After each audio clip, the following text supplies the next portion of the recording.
वृश्चिक लग्न और वृश्चिक राशि वालों के लिए वर्ष 2025 कैसा रहने वाला है, आज की चर्चा इसी विषय पर हम लोग करेंगे। सबसे पहले तो बहुत बहुत स्वागत करता हूं अपने चैनल पे। ज्योतिष विज्ञान की इस अद्भुत दुनिया में आप सभी दर्शकों का बहुत बहुत स्वागत है। मैं हूं आपका ज्योतिषाचार्य आचार्य डॉक्टर अमित मोहन पद्मावत, हस्तरेखा विशेषज्ञ, कुंडली विशेषज्ञ और चेहरा भी पढ़ता हूं। वृश्चिक राशि वालों, स्वास्थ्य के दृष्टिकोण से साल 2025 का जो प्रभाव रहेगा वो मिला जुला रह सकता है। कुछ मामलों में अगर एवरेज से कमजोर भी रह सकता है। साल के शुरुआती महीने में खासकर मार्च तक शनि का चतुर्थ भाव में गोचर हो जाने के प्रभाव के कारण स्वास्थ्य के दृष्टिकोण से आपके लिए अच्छा नहीं रहने वाला। हम ये भी कह सकते हैं कि इस वर्ष आपको पिछले वर्ष की अपेक्षा स्वास्थ्य में विशेष ध्यान देने की जरूरत है। विशेषकर जिन्हें सीने से संबंधित कोई तकलीफ है या परेशानी है अथवा आपके सर में दर्द रहता है इत्यादि, तो आपको बहुत ही सतर्क रहने की जरूरत है, क्योंकि इस वर्ष आपको माइग्रेन से संबंधित समस्या या कोई भी ट्यूमर से संबंधित समस्या हो सकती है। तो इसलिए पूरी तरीके से जागरूक रहें और जागरूक रहने की आवश्यकता भी है। 2025 के अनुसार मार्च के बाद का समय आपके किन ग्रहों को प्रभावित करेगा, मैं इसके बारे में भी बात करूंगा। सबसे पहले थोड़ा सा और बता दूं कि अगर जो लोग 40-45 पार कर चुके हैं उन्हें नियमित अपना चेकअप कराने की आवश्यकता है, क्योंकि पुराने जो रोग हैं वो आपको परेशान कर सकते हैं। मई महीने के बाद राहु का गोचर चतुर्थ भाव में हो जाएगा, जो सीने और से संबंधित और उससे संबंधित परेशानियों को प्रबल करेगा। इस बार गैस से संबंधित समस्या भी यानी कि एसिडिटी की समस्या भी आपको रह सकती है, तो थोड़ा खान पान का भी संयमित रखें। ज्यादा चाट पकौड़ी और टिक्की बाहरी खान पान ना करें। मेरा कहने का तात्पर्य इतना सा है। साल 2025 में वृश्चिक राशि के लिए और क्या क्या प्रभाव रहेंगे इसके बारे में भी हम चर्चा करते हैं। तो हम बात करने वाले हैं शिक्षा जगत से जुड़ी हुई। शिक्षा के क्षेत्र में इस वर्ष 2025 में औसत से अधिक परिणाम देता हुआ प्रतीत होता है। इस वर्ष आपके चतुर्थ और पंचम भाव में जो ग्रह बैठा है यानी कि शनिदेव और राहु देव का प्रभाव, जिसके प्रभाव के कारण आपके सब्जेक्ट्स पर प्रॉपर फोकस बनाए रखना आपको बहुत कठिन होने वाला है। इसलिए नियमित शनिवार के दिन अपना चेहरा देख करके शनि को तेल जरूर अर्पित करें। साथ ही साथ अपने फोकस को बनाए रखें, और अगर किसी कारण से आपको कंसंट्रेट नहीं हो पा रहा है तो भगवान गणेश जी को उनके चरणों में दूर्वा अवश्य चढ़ाएं। मैं बात करने जा रहा हूं जो लोग अध्ययन के प्रति अधिक गंभीर नहीं रहते थे उन्हें गंभीर हो जाना चाहिए, वरना परिणाम भोगने के लिए तैयार हो जाइए। नुकसान जरूर हो सकता है, इसलिए संयमित रहें और पूरी ईमानदारी से मेहनत करें। इस वर्ष अध्ययन में जो टाइम आप नहीं दे पा रहे थे, इस बार अध्ययन में आपको टाइम अधिक बढ़ाना है। हालांकि शोध के विद्यार्थियों को बृहस्पति का गोचर मई मध्य तक के बाद भी अच्छे परिणाम देगा, लेकिन अन्य विद्यार्थियों के अपेक्षाकृत अधिक मेहनत करने की आवश्यकता भी रहेगी। शिक्षा के मामले में मेहनत करने से आपको लाभ ही मिलेगा, क्योंकि मैं बार बार कह रहा हूं शिक्षा के क्षेत्र में इस बार जो आपका औसत चक्र रहेगा वो 100 में 40% रहने वाला है।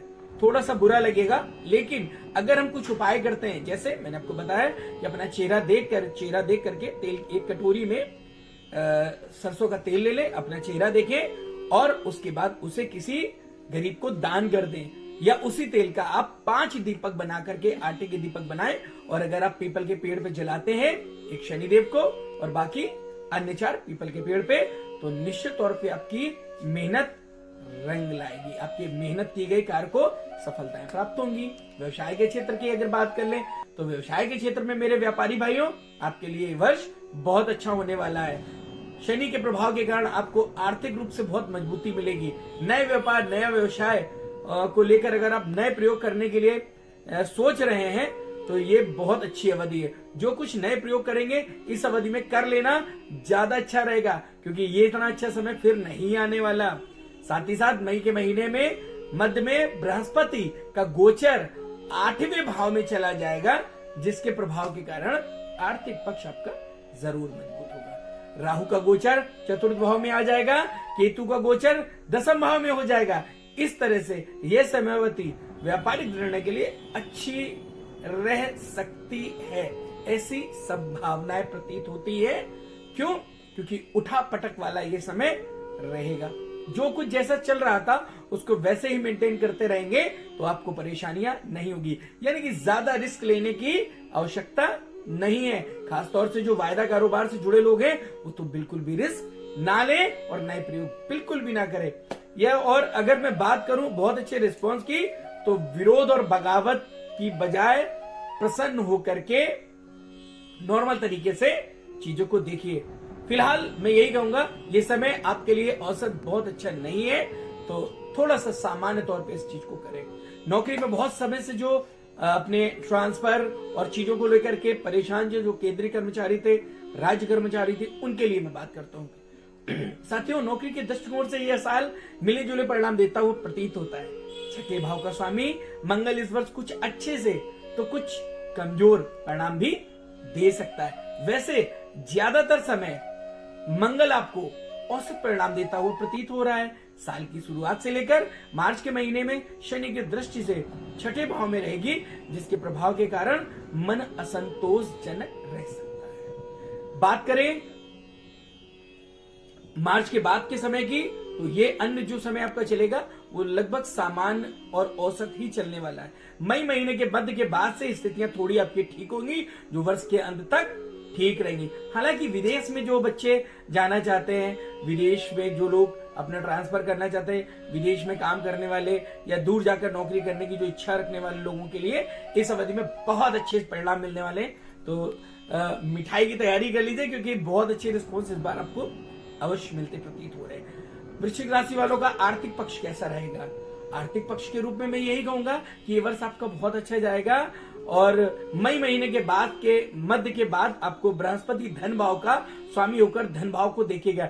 ऐसी स्थिति में बचत करने के मामले में अथवा बचाए हुए धन के मामले में बृहस्पति ग्रह सकारात्मक परिणाम देते हैं चाहेंगे, लेकिन आमदनी के मामले में कोई मदद नहीं कर पाएंगे। कहने का तात्पर्य है कि साल की शुरुआत से लेकर मई महीने के मध्य तक का समय आपके लिए आमदनी के दृष्टिकोण से काफी कमजोर रह सकता है। और अगले पक्ष के बारे में अगर हम आपसे बात करेंगे तो क्या रहने वाला है? आपके लाभ भाव में स्वामी बुध ग्रह के गोचर को देखें तो साल के अधिकांश समय बुध अच्छे परिणाम देता दिखाई दे रहा है।